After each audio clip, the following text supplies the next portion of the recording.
If you missed any interviews, a lot of them picked up some traction in the rock press about Sammy talking about, it was not his idea to have keyboards on Van Halen records when he joined the band, and whatever the storyline that goes out and makes the rounds in the rock press.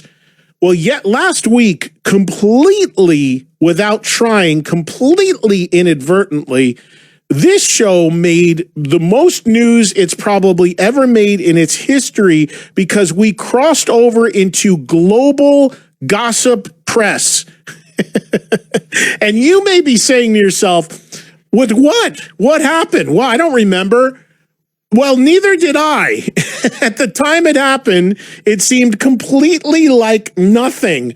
But you see, the reason why you or I wouldn't have thought of it as a big deal is because probably most of us are not consumed with the gossip world, and I never was. I don't understand it or care about the celebrity gossip stuff.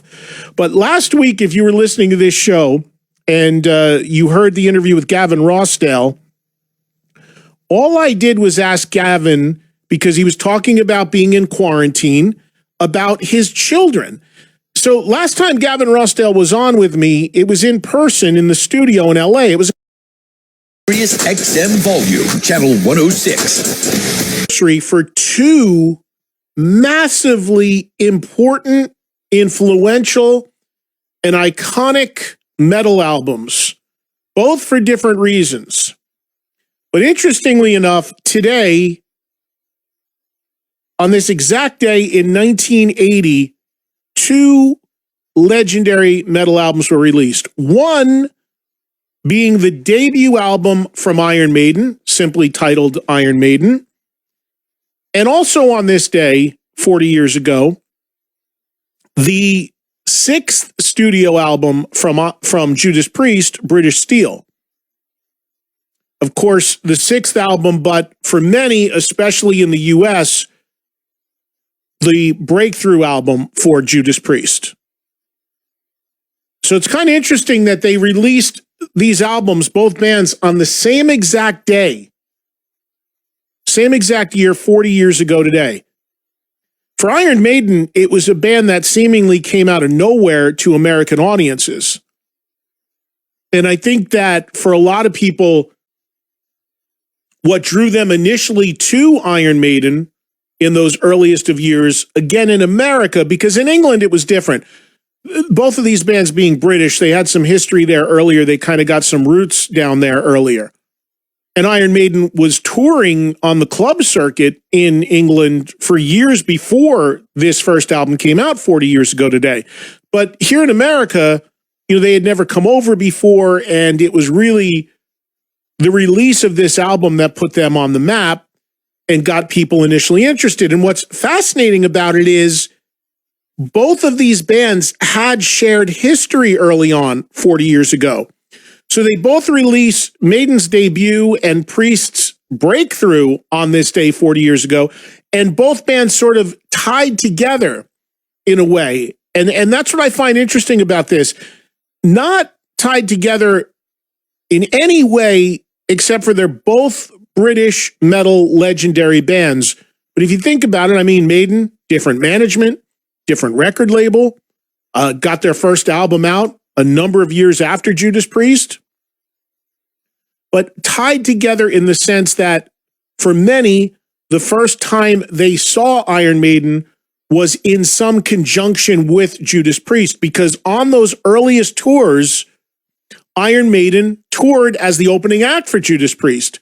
It even happened on the Killers tour, the next record, which I was actually at. The very first time I saw Iron Maiden live, it was on the Killers tour, and they were opening for Priest, who at that point were on the Point of Entry tour.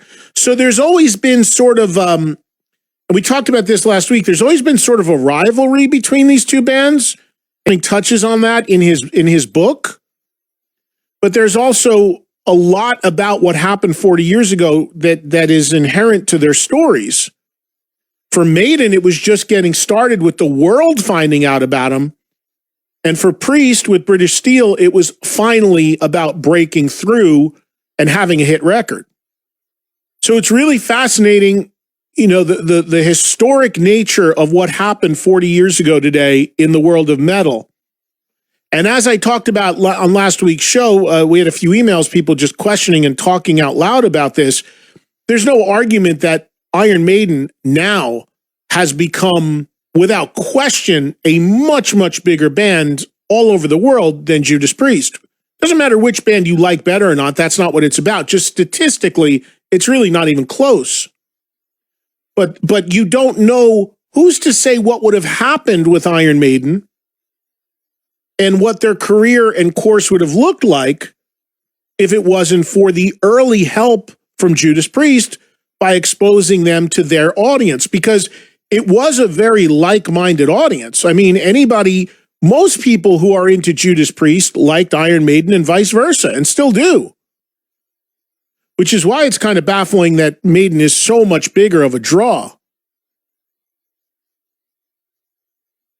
But, that's an interesting angle too.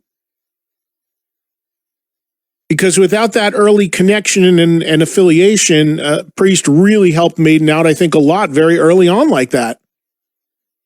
And as I was talking about last week on the show,